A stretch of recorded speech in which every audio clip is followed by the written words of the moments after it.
Everybody always loves a good, fast-talking anti-hero, and Kay Vess fills that role perfectly in Star Wars Outlaws, and her theme follows suit by giving the hero heroic yet off-kilter and also dark presence at times as well.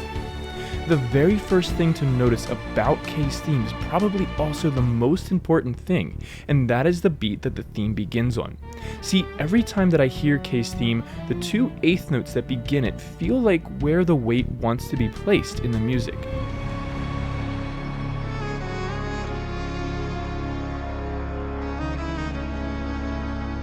The attack on the first eighth note and the first note of the entire theme is understandably accented and presented just a little more strongly. Because of that, we almost hear it as a downbeat or the beginning of a measure. However, when we line it up with everything else occurring, we actually come to find that that initial attack is coming on the second beat of the measure, which is a weak beat with less weight or emphasis. This creates a couple of effects. First, it means that the next measure feels like it comes one beat early. This catches us off guard just slightly as we expect the melody to hold on for one more beat to complete its own 4-beat cycle. And if you listen to Kay talk, we get something similar. Kay doesn't always say or do the expected thing. She keeps people on their toes and often catches them off guard. What? You never make new friends? I have enough friends. Yeah, but you don't have to pay me to hang out with you.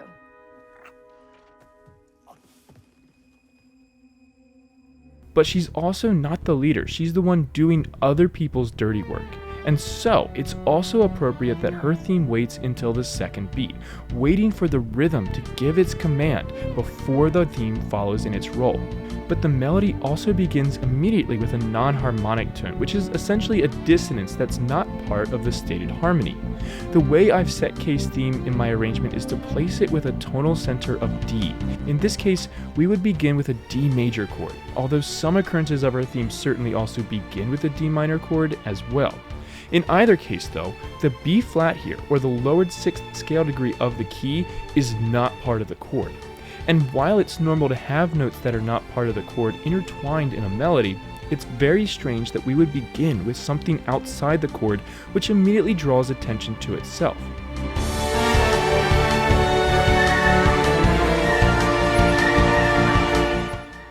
But that's Kay as well. She draws attention to herself when she brazenly walks into a room that she doesn't belong in as an outsider. And so right away, this lowered 6th scale degree on beat 2 is one of the greatest representations of a character that I've ever seen while being such a subtle event in the music. From there, the theme eventually settles onto the 3rd of the chord after a stepwise turn.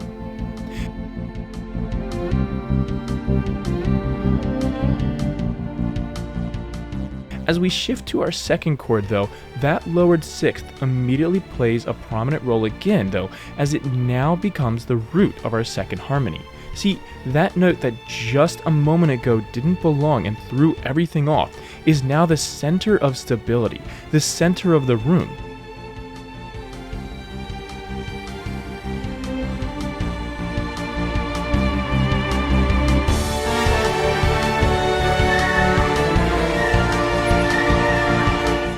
And this is what Kay does well. She adapts to situations and finds a way to keep herself in the conversation and in the moment.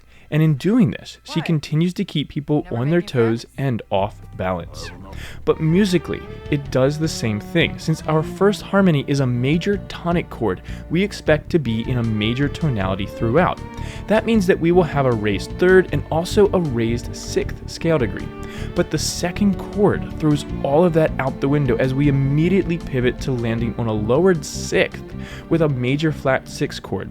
But because of the way it's spelled, the raised 3rd of F sharp that we had in the first harmony just shifted to a lowered 3rd, represented by an F natural in this case as well. This would be described as a borrowed or mixture chord, where we are borrowing harmonies from the parallel minor key of D minor in this case. This mixture of modes, major and minor, is another great representation of Kay, who works as a thief and walks in the paths of the criminal underworld, But she ends up working for good and leaning towards doing the right things eventually, as her moral compass steers her onward. And this is the journey of the antihero like Kay Vess. Roget rhythmically keeps us on our toes as well as we shift between the half notes, quarters, and eighths of a traditional simple meter and their triplet counterpoints, which give us a different rhythmic feel and keep the music feeling more fluid.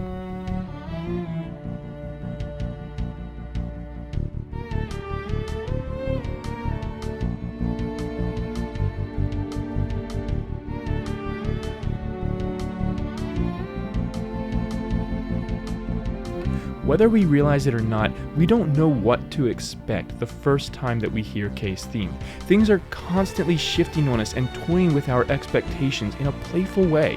When Kay enters a room, there's a blend of confidence and confusion.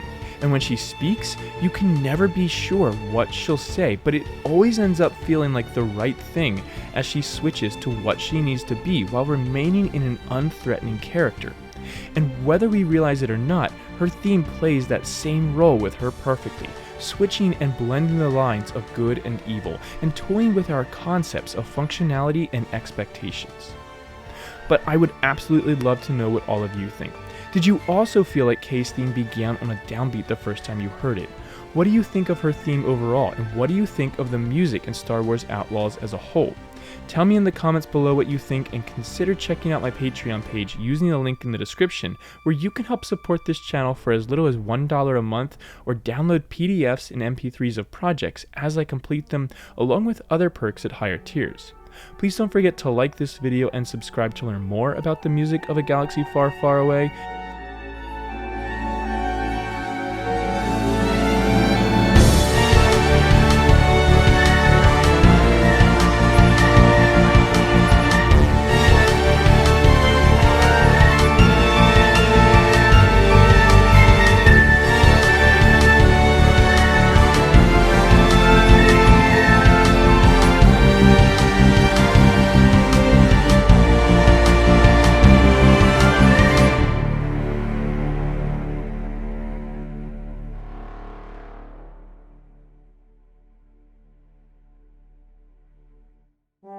And as always, may the be with you.